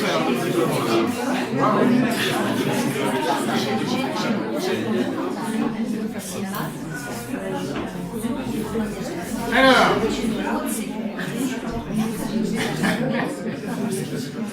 voilà. Vous revenez avec nous. Allez, soyons fous. Voilà. Alors, comment c'était cette première expérience d'application de la CNV par la pratique, là? Trop court encore. Trop court, oui, bah oui, mais quand je dis 2 minutes, on fait tous des yeux. Comme ça, puis après, quand on sort, on les continue. Ah, hein, oui, bon. Ça a été, vous avez à peu près réussi à passer par les 4 étapes? Est-ce que vous êtes fait aider par votre interlocuteur? Oui, un petit peu. Et vous a aidé à... Oui. Ah, ouais. Comment vous avez vécu la chose en étant écoutant? Les personnes qui écoutent. Comment c'était? C'est depuis 2 ans que j'ai quoi la place. Ouais. Ouais. Et que malgré tout ce qu'on vient d'entendre, on a beau savoir qu'on doit essayer de le dire de façon positive, bienveillante, non violente, ça revient aussi un peu... Ouais. Cela dit, ça me rassure, parce que moi, ça doit faire 12 ans que je fais de la CNV, puis j'y arrive toujours pas. Alors, pas toujours. Non, j'y arrive parfois. C'est des progrès quand même. J'ai fait des progrès. Bon, allez, maintenant on va parler de quelque chose qui est sans doute aussi dans un petit coin de votre tête, hein, sur des phrases du type « Ah, mais... » Alors, les enfants, il faut leur mettre des limites. Hein, on est d'accord? Sinon, comment voulez-vous que ça marche, hein, d'accord? Alors, en fait, par rapport aux limites, hein, l'idée c'est vraiment de poser les choses, c'est pas uniquement une question de vocabulaire, mais c'est de poser les choses un petit peu autrement. C'est vrai que par exemple pour les enfants, avoir des limites c'est quelque chose qui est sécurisant. Ça leur permet effectivement d'être dans un périmètre qui devient connu, d'accord? Et donc pour définir ce cadre, effectivement, on va exprimer des limites. Mais là aussi, en CNV, on va le faire de telle manière que, dans le temps, lorsque les choses évoluent, si ces limites ne deviennent plus satisfaisantes pour une raison X ou Y, eh bien, en fait, ensemble, on va faire évoluer le cadre. Pour qu'en fait, toujours la même chose, le cadre, il garde du sens. En reprenant des exemples qui sont connus par certaines d'entre vous, hein, c'est peut-être important pour vous que votre enfant il range sa chambre, s'il est en âge de le faire. C'est peut-être important qu'il mette ses affaires dans le panier de linge sale. Peut-être, voilà. Hein. Là, c'est toujours un peu la même chose. C'est posez-vous la question du pourquoi c'est important pour vous. La question, c'est pas pourquoi c'est important pour lui. Lui, il s'en fout, hein, complètement. Je sais pas si vous avez remarqué, mais... Hein, voilà. Donc, l'idée qui est derrière, c'est posez-vous la question de en quoi c'est important pour moi. Et à partir de là, engagez un dialogue. Et vous verrez que vous arriverez à des résultats extrêmement surprenants. Une limite, quand ça existe, c'est parce que c'est le soutien d'une stratégie d'évolution. Un enfant au départ, il a des affaires sales, il les pose, terminé, il ne sait même pas pourquoi il en a des propres le lendemain. D'accord ? On peut effectivement le poser comme ça. Quand il est un petit peu plus grand, vous allez avoir envie qu'il participe à quelque chose. Et quand il va être encore plus grand, non seulement qu'il participe, mais qu'il soit plus actif. Et quand il va être encore plus grand, ben voilà, qu'il se prenne en charge. Hein, l'évolution, c'est ça. Et donc, l'idée des limites, c'est que si elles doivent exister, elles existent parce qu'elles ont du sens dans le cadre de cette évolution. À un enfant de 3 ans, on ne pose pas les mêmes limites qu'à un ado de 14. Etc. etc. Hein ?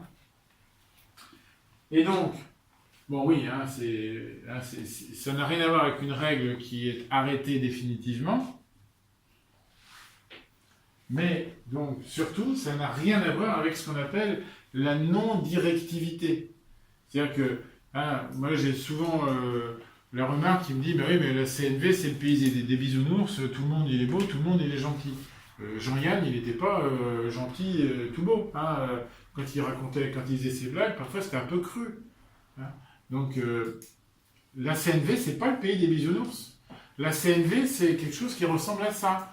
C'est-à-dire, hop, là, c'est-à-dire qu'en fait, j'arrête d'être gentil, je suis vrai. Et si j'ai envie que mes gosses, ils mettent leurs affaires dans le panier à linge sale parce que ça a de l'importance pour moi, eh bien, je l'exprime en tant que tel. Mais j'exprime ce qui se passe pour moi. Je ne m'arrête pas à... Bon, à partir de maintenant, tout le monde mettra ses affaires dans le panier de linge sale. Hein, parce que là, on va retomber sur passe-moi le sel ou mange ta soupe. Ça va pas se faire. Et là, pour le coup, hein, ça va passer par le bâton plutôt que la carotte. Enfin, je sais pas, mais je pense que de s'interroger un petit peu aussi là-dessus, ça peut faire parfois ressortir pourquoi on y tient vraiment. Parce que, enfin, là, pour donner un exemple concret, moi je tiens absolument à ce que ma fille mette ses affaires dans le linge sale, je lui casse les pieds avec ça. Par contre, elle va avoir 14 ans, elle ne met jamais en cuisine. Par exemple, alors que chez d'autres familles, ils doivent aider en cuisine, on a tous nos. Et si j'y réfléchis, pourquoi je lui casse absolument les pieds avec ça? Parce que ma mère me cassait les pieds avec mon linge sale, mais que par contre, elle a toujours. On n'a jamais fait à manger, quoi. D'accord. Voilà, par exemple. Et peut-être que ma fille pourrait mettre son linge dans le panier à linge, c'est pas fluide chez elle, c'est compliqué. Mais que peut-être, si par contre, là-dessus, moi, c'était moins important pour moi, mais que je lui demandais un coup de main en cuisine, alors peut-être du plaisir à m'aider et que. Et voilà. En CNV, on dit que pour fonctionner comme ça, en fait, ce qu'on dit, c'est faut aller sur la colline de l'autre. Voilà. Hein, sur la carte du monde. Hein, je veux dire, en fait, on est séparés par un monde. D'accord, moi je suis dans ma vérité à moi de mon côté, voilà, c'est comme ça. Hein, d'accord. Mais l'autre, il a forcément des modes de fonctionnement qui sont différents. Donc en fait, l'idée c'est, quand je vois que ça va pas bien, c'est si j'arrive à faire l'effort de descendre dans la vallée puis de monter sur la colline de l'autre pour aller voir comment est-ce qu'il voit les choses de son point de vue, ça peut peut-être nous aider à trouver le bon consensus. Exactement, se dire effectivement ce que vous disiez, l'important.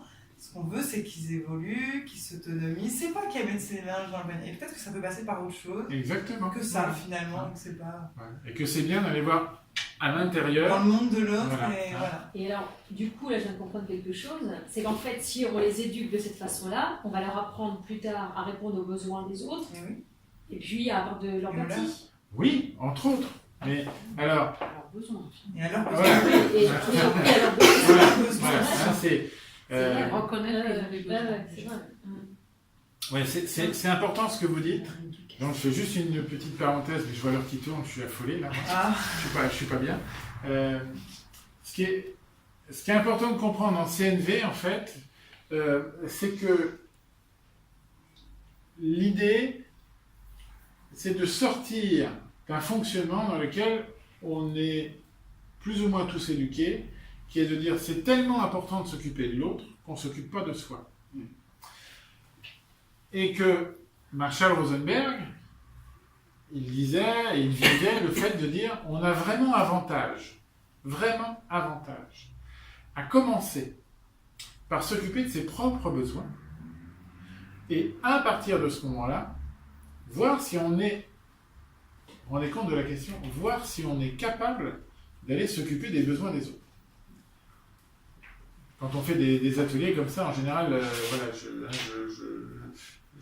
je vais un peu titiller les gens, je dis mais c'est le côté sauveur qu'on a tous là. Hein, il se passe quelque chose, crac, on y va, voilà. Hein. T'es fatigué, bah, va te reposer, je le ferai à ta place. Ah bah tiens, oui, t'as couru, viens prendre un verre d'eau, ou je ne sais quoi. Hein. Hein, le côté, non, mais j'arrive, pas de souci. Bah, plutôt que d'être dans ce comportement-là, c'est en fait déjà se poser la question de mais pourquoi en fait je le fais, puis en fait derrière c'est dire mais est-ce que c'est juste que je le fasse? Et moi la réponse c'est pas nécessairement dire non, mais du coup vous voyez bien en fait la différence qu'il y a entre le fait de dire je vais aider entre guillemets par réflexe parce qu'il faut le faire, parce que je dois le faire, ça c'est encore plus vrai pour les mères de famille que pour les hommes, hein. Il y a du poids de l'histoire et de la culture là-dedans. Hein. Vous voyez la différence qu'il y a entre le fait de dire je dois le faire et puis le fait de dire ouais bah ok bah pour moi c'est juste, j'y vais. Hein. Oui, mais alors, si on prend C'est pas du tout la même chose. Hein. Si on prend l'exemple du panier de linge sale et qu'on dit à son enfant bah moi je veux que j'aimerais que tu mettes les affaires sales dans le panier parce que moi sinon ça me perturbe. Donc là, l'enfant, il répond aux besoins du parent, en fait. Alors non, il va dire, bah alors là, tu vois, maman, là, franchement, quand tu es en train de me dire ça, moi, je ne comprends rien du tout à ce que tu me racontes. Et puis, tes histoires de linge, là, ça fait 3 mois que tu m'en parles quasiment tous les soirs, c'est infernal pour moi. Parce que c'est pas assez expliqué, là, on n'est pas assez rentré dans le besoin. Non, parce qu'on commence par « je veux Oui, déjà. ». D'accord? C'est bon, hein, là... Je te demande. Non, je vais t'expliquer. Alors, Ça, je c'est important. Je vais commencer par faire une observation. D'accord? Hein, le principe, je recommence sur observation, sentiment, besoin, demande. C'est extrêmement important que vous réentendiez ça. Si je veux communiquer avec quelqu'un, j'ai plus intérêt à passer par ce processus que par autre chose. D'accord? Parce qu'en même temps, ça permet aussi de poser les choses. Du type, là, tu vois, il y a 3 chaussettes qui traînent par terre, un jean sale et un t-shirt sur le lit. Et vous voyez bien que quand je dis ça, le môme qui est dans la pièce, avec vous, il ne peut pas dire non.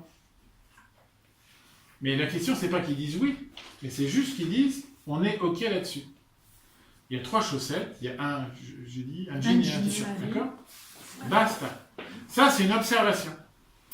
Ce qui est très différent du bah tu sais chérie, hein, vraiment, dans ta chambre, c'est le bordel infini, là, ton linge qui traîne partout, c'est infernal.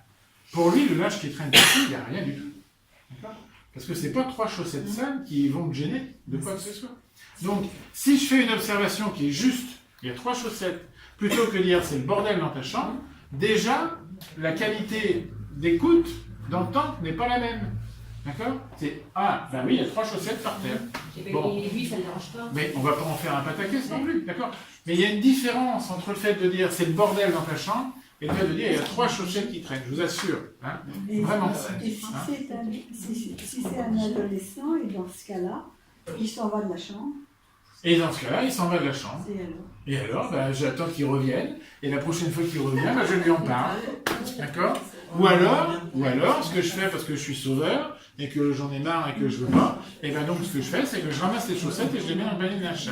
Donc tu recommenceras demain. Est-ce que c'est ça que tu veux faire ? La réponse est non, je crois pas.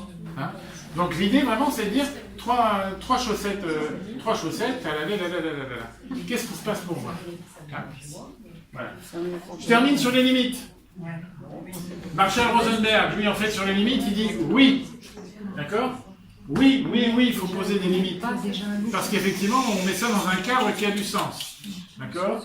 Mais, parce que Marshall Rosenberg, il aime bien titiller les gens, il dit, mais ça, les limites, en fait, ça ne s'adresse pas aux seuls enfants.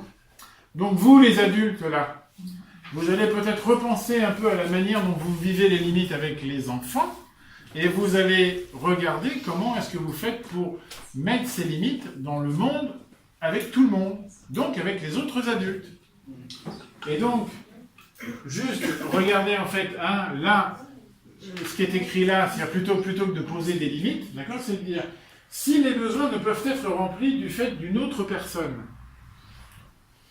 ben je lui dis, hein, mon meilleur voisin, je lui dis, ben, tu sais, quand tu tailles le dimanche à midi, alors que moi, bon, d'accord, hein, et puis figurez-vous que votre voisin, ce jour-là, eh ben, je sais pas, il n'a pas été invité à l'apéro, donc il est jeté en nuit, et je continue à tailler ma haie. Alors là, vous vous mettez en colère, d'accord ? Donc en colère, en CNV, ce qu'on va faire, c'est que, eh ben, on va aller le voir, puis on va l'informer, et on va lui dire quelque chose comme ça, d'accord ? Ben, si ça continue comme ça, voilà ce que je vais faire pour défendre ma tranquillité. Je t'informe que ben, je vais appeler les autorités qui vont venir effectivement te verbaliser. Te retirer ton taille-haie pour que tu nous foutes définitivement la paix, hein, d'accord ? Aujourd'hui. D'accord ? Ça, c'est CNV. Ça, c'est CNV. Ça, c'est CNV. D'accord ? Hein ? Mais oui, mais la CNV, c'est pas le pays des bisounours. Non, mais c'est plus la CNV que d'aller lui mettre son poing dans la figure. Voilà, hein, par exemple. Mais en fait, Marshall Rosenberg, quand il parle de cet exemple-là, il le fait pour vous interpeller. Oui. Est-ce que plutôt on ne se dit pas, tiens, si mon voisin me répond comme ça et qu'il est malmené aujourd'hui, pourquoi ? Quels pourraient être ces besoins qui n'ont pas été comblés aujourd'hui, être au moins un peu dans... Et lui dire, tu veux pas venir boire l'apéro ? Comme ça te rend... Je vous présente Sœur Teresa. Non, d'abord, c'est pas sœur, c'est mère. Mère Teresa, merci. Non, ce que je veux dire, c'est que... Non, mais on le prend moins contre soi, c'est mon besoin aussi que de ne pas le prendre contre moi. Alors, oui, 2 minutes. Ce qui est important d'entendre, c'est... Moi, en fait, j'ai un besoin. Et mon besoin, c'est un besoin de tranquillité. D'accord. D'accord ? Ok. Et à partir de là, en fait, c'est impérieux. Si je me lève et que je décide et que je considère que là, il y a des limites qui ont été franchies qui font que mon besoin de tranquillité, il n'est pas satisfait, ben à ce moment-là, je me lève et j'y vais. D'accord ? Et là, je ne suis pas dans le cas du je vais sur ta colline, d'accord ? J'y vais sur sa colline, d'accord ? Je dis, écoute, tu vois, Jean-Jacques, 12h30 dimanche, là, moi, dans le jardin, je voudrais vraiment être peinard. À la limite, si tu veux venir prendre l'apéro, on est en train de se faire un barbecue, ok ? Mais lui, il continue. Hein ? C'est d'accord ? Hein ? C'est là où il faut bien entendre. Hein ? Lui, moi, je suis complètement d'accord. Hein ? Voilà, je vais tout faire pour faire en sorte que pour lui, ça soit ok, pour moi, ça soit ok. Mais là, non, on est vraiment dans le cas rupture. Okay. On est dans le cas, ça fait 18 fois de suite qu'il laisse ses affaires ses affaires sales dans sa chambre et qu'il ne les met pas dans le panier. D'accord ? Là, en fait, ce que je vais faire, par rapport à un enfant, je vais aller voir, écoute, il y en a marre, tu le mets, d'accord ? Ça, c'est pas ok. Et pourquoi, en fait, je vous parle de ça ? C'est pour vous dire, Marshall Rosenberg, il nous interpelle là-dessus, en disant, pourquoi est-ce que vous pensez que ce serait quelque chose qui serait possible de dire à votre enfant ? Alors qu'en fait, vous ne le diriez pas à votre voisin. Hein ? D'accord ? Hein ? J'avais un petit jeu à vous faire, mais donc on n'a pas le temps. Mais l'idée qui est sous-jacente derrière ça, c'est Marshall Rosenberg, il dit, votre enfant, donc, vous pouvez le regarder de 2 manières. soit en fait vous le regardez comme un enfant et que donc du coup vous allez lui asséner des trucs et des machins, d'accord. Le petit jeu en fait ça consistait, excusez-moi je fais juste une interruption, ça consistait à dire écrivez, dites en 3 phrases ce que vous diriez à une personne qui ne vous a pas rendu un objet qu'elle devait vous rendre. D'accord. Et en fait, donc là on aurait pu faire le test, c'est sur des feuilles, il y a marqué la personne en question c'est votre enfant, dans le cas la personne en question c'est votre voisin. Et vous pourrez faire le test, d'accord, comme vous voulez, d'accord. Et vous verrez en fait la manière dont on répond. C'est-à-dire la manière dont on parle à notre voisin et la manière dont on parle à notre enfant. D'accord. C'est édifiant. C'est-à-dire qu'en fait, quelqu'un avec lequel on n'a aucun lien, on va prendre des pincettes incroyables pour lui dire tu sais, mon bouquin ou même mon taille-haie que tu utilises tous les dimanches, là, c'est le mien, rends-le-moi. D'accord. Par contre, le gosse, lui, on va lui dire écoute, c'est bon, tu me rends le machin. Marshall Rosenberg, là aussi, il nous dit warning, quoi. Et en fait, il dit mais imaginez. Et vous pourrez faire l'expérience quand vous rentrerez, soit ce soir, soit demain matin, quand vous regardez votre enfant, d'accord, imaginez que, en fait, c'est une personne, c'est un peu comme si vous aviez en face de vous un artiste ou un personnage célèbre que vous appréciez beaucoup, d'accord, et parlez-lui comme si vous parliez à cette personne. Et ce que dit Marshall, il dit, mais parlez à votre enfant, parce que lui, il aimait beaucoup le Mahatma Gandhi, il dit, mais imaginez que votre enfant, c'est Gandhi. D'accord. Comment est-ce que vous vous adressez à Gandhi? Qu'est-ce que vous lui dites à Gandhi? Pourquoi on ne serait pas capable de le dire à nos enfants? Et ils vont pas en profiter, les enfants, là? Mais non, ils vont pas en profiter. Voilà, donc ça, du coup, j'ai ça pour la prochaine fois. Mais je veux pas vous embêter plus, je vous avais dit 8h30, il est déjà moins 25. Bon, j'ai commencé avec 5 minutes de retard, mais bon, donc j'ai droit à 5 minutes de retard, mais ça y est, à son prix. Voilà, voilà. La récompense. Est-ce qu'il y a plus violent comme phrase que « Je t'aime si tu ranges ta chambre » ou « C'est vraiment bien ce que tu fais ». Violent au sens de la non-violence, au sens de la communication non-violente. L'idée, c'est pas de dire « Je suis violent, je frappe, machin », mais c'est le fait de dire « Lorsqu'en fait, je dis ce type de phrase, j'applique quelque chose qui est extrêmement violent et pour l'enfant et pour moi-même ». D'accord? Parce qu'en fait, on sort d'un cadre qui serait de la compréhension mutuelle, quoi. On crée vraiment des enfants qui n'ont plus de valeur, et qui la seule valeur qu'ils vont avoir, c'est une valeur au travers de l'adulte qui les félicite. Donc du coup, en fait, ils vont perdre leur repère. Et la seule manière qu'ils vont avoir de regagner des repères, c'est d'agir dans le sens de « comme ça, je vais avoir une récompense. Je vais être reconnu. » Hein? Vous voyez le mécanisme? Et donc, du coup, en fait, derrière, ils vont abandonner leur pouvoir, leur capacité, au profit de quelqu'un d'extérieur. Oui. Mais quand on les félicite, ça leur donne confiance en eux, quand même. Mais le tout, c'est de savoir comment et pourquoi est-ce qu'on les félicite. J'ai jamais dit, moi, qu'il ne fallait pas féliciter quelqu'un. Ce que je dis, c'est qu'il faut d'abord se poser la question de pourquoi est-ce qu'on félicite un enfant. Typiquement, je vais prendre un exemple, parce que voilà, je arrive à clore rapidement. Qu'est-ce que je suis content que tu aies un 18 sur 20, ça me fait plaisir. Ok? Moi, je vous pose la question, qu'est-ce que ça apporte? Proposition de la CNV. Eh bien, tu vois, quand tu reviens avec un 18 sur 20, il y a quelque chose chez moi qui est enjoué. Voilà, ça remue quelque chose chez moi, ça me fait vraiment, à l'intérieur, un mouvement super sympa. Parce que moi, j'ai vraiment besoin d'être sûr qu'on partage les mêmes valeurs au travers de l'éducation que tu reçois. Et là, en fait, ce que je vois, c'est que c'est complètement rempli. Je lui parle pas de lui, je lui parle de moi. Quand je dis la CNV, c'est essayer de se recentrer un peu sur soi, c'est commencer par parler de vous. Vous voyez ce que je veux dire?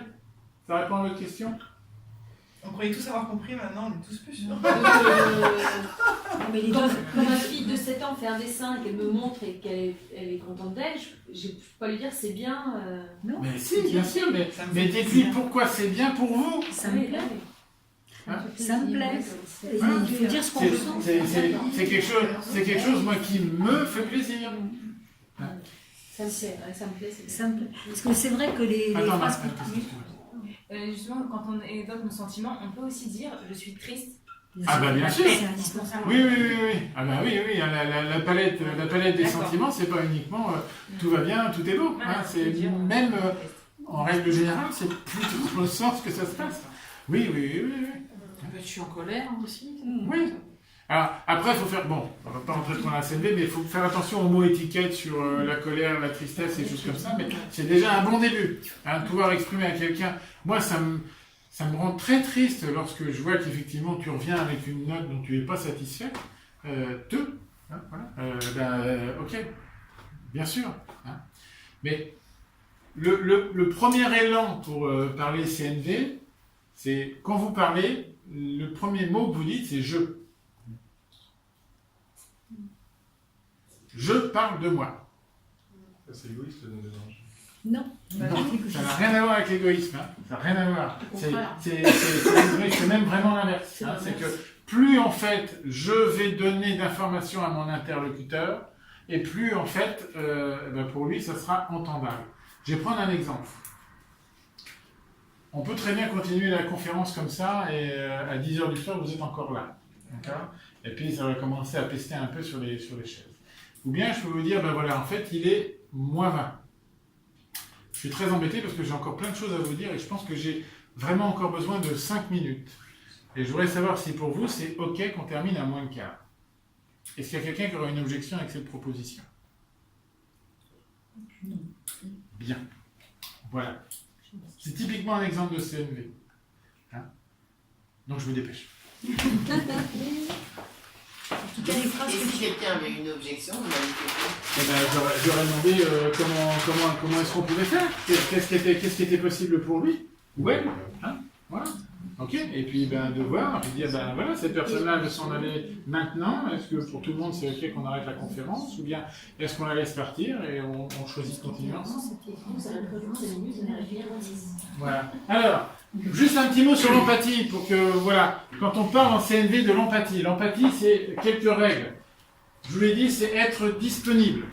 Hein, c'est-à-dire que je ne peux donner de l'empathie, même tout à l'heure je vous ai fait faire un petit exercice artificiel, hein, vous écoutez avec, et vous reformulez, mais je ne peux donner d'empathie que si j'en ai reçu moi-même. D'accord? Et que je suis OK. Quand je dis que je suis disponible, ça ne veut pas dire que j'ai le temps, ça veut dire que, 1, j'ai le temps, mais 2, pour moi c'est OK de le faire. D'accord? C'est être connecté à 100%. C'est-à-dire que je ne suis pas en train de me dire « Waouh, là, il est en train de me parler d'un truc, ok, c'est bien, mais en même temps, là, il faut que j'aille acheter du pain. Là, ça ne va pas le faire. » D'accord? C'est vraiment être connecté à 100%, c'est écouter totalement ce que la personne est en train de vous dire. Donc, évidemment, avec les enfants. Hein? On est dans le moment présent. Alors ça, c'est peut-être le truc le plus difficile à choper quand on fait de l'empathie. D'accord? C'est que on n'est pas en train de parler de la situation comme elle s'est présentée et de ce qui s'est passé à ce moment-là, ou bien de ce qui devrait se produire la prochaine fois que, on est en train de parler de ce qui se passe pour toi maintenant. Quand tu es en train de me parler de la situation là-bas, qu'est-ce qui se passe maintenant? D'accord? Parce que je pouvais très bien être en colère quand ça s'est produit, mais là maintenant, en fait, ça ne me fait plus grand-chose, quoi. Hein, d'accord? Donc en fait, ce qui est intéressant, c'est maintenant. On n'est pas en train de chercher à résoudre des trucs. On n'est pas dans une démarche psychothérapeutique quand on fait de la CNV. Hein, d'accord? Donc on est là, maintenant, dans l'instant présent. Là, là, ça c'est pour tout le monde. L'empathie, c'est tout sauf donner des conseils ou des solutions. C'est juste écouter. Hein? Il n'y a pas deux situations identiques. Donc, genre, oh, mais oui, Marceline, tu sais, quand tu me racontes ça, ça me rappelle Claudette, la dernière fois, à qui il est arrivé la même chose, eh ben, elle a fait ça, donc t'as qu'à faire ça. Ah bah oui, d'accord, là, bon, c'est bon, pas besoin de faire de la CNV pour faire ça. on y arrive, c'est la discussion de comptoir, et bon, hein, d'accord. Les situations de Marceline et de Claudette sont différentes. Donc, quand je suis avec Marceline, j'écoute Marceline. Je reformule, j'essaye de dire ce que j'entends. Ça me permet de me mettre effectivement en phase avec la personne. J'essaie de ralentir le rythme, hein, parce qu'en général, les gens, quand ils veulent expliquer un truc, et ben en fait, ça leur... C'est parti, d'accord. Je vais donc, en même temps que la reformulation, je vais essayer d'aller exprimer ce que j'entends des sentiments et des besoins qui sont dits de l'autre côté. Genre, j'ai traversé l'autre jour, le feu est passé au vert, waouh, j'ai couru, hein, j'ai eu peur. D'accord. Ben là, ouais, t'as vraiment eu peur. C'est tout. Hein. Non, mais ça fait sourire, mais je vous assure que quand ça vous arrive et vous avez quelqu'un en face qui vous dit, il s'est passé ça, mais là, à l'intérieur, ça fait plouc. Ben ouais, terminé, fin de l'histoire. Hein. Et il n'y a rien à faire d'autre. Bon, il y a tout ça à faire, mais il n'y a rien à faire d'autre. En gros, l'empathie, c'est écouter. Tu n'as pas insisté sur l'écoute silencieuse. Je n'ai pas insisté sur l'écoute silencieuse. J'ai même sauté l'écoute silencieuse. Évidemment, l'écoute, hein, la reformulation, l'écoute empathique, ça peut être quelque chose qui se fait complètement en silence. Avec juste peut-être un petit hochement de tête ou un petit truc, mais voilà. Hein. Ça permet d'être complètement présent, d'être complètement à l'écoute de la personne qui s'exprime. Et quand on est en fait dans cette démarche-là, là aussi il y a une magie du processus, même avec les petits, c'est que en fait, ils vont arriver à trouver les mots tout seuls qui vont leur permettre de reconstruire ou de retrouver le calme intérieur. Surtout avec les petits. 44. Mon Dieu, mon Dieu, mon Dieu. Voilà, j'ai terminé pour la conférence. Dieu te dit, voilà.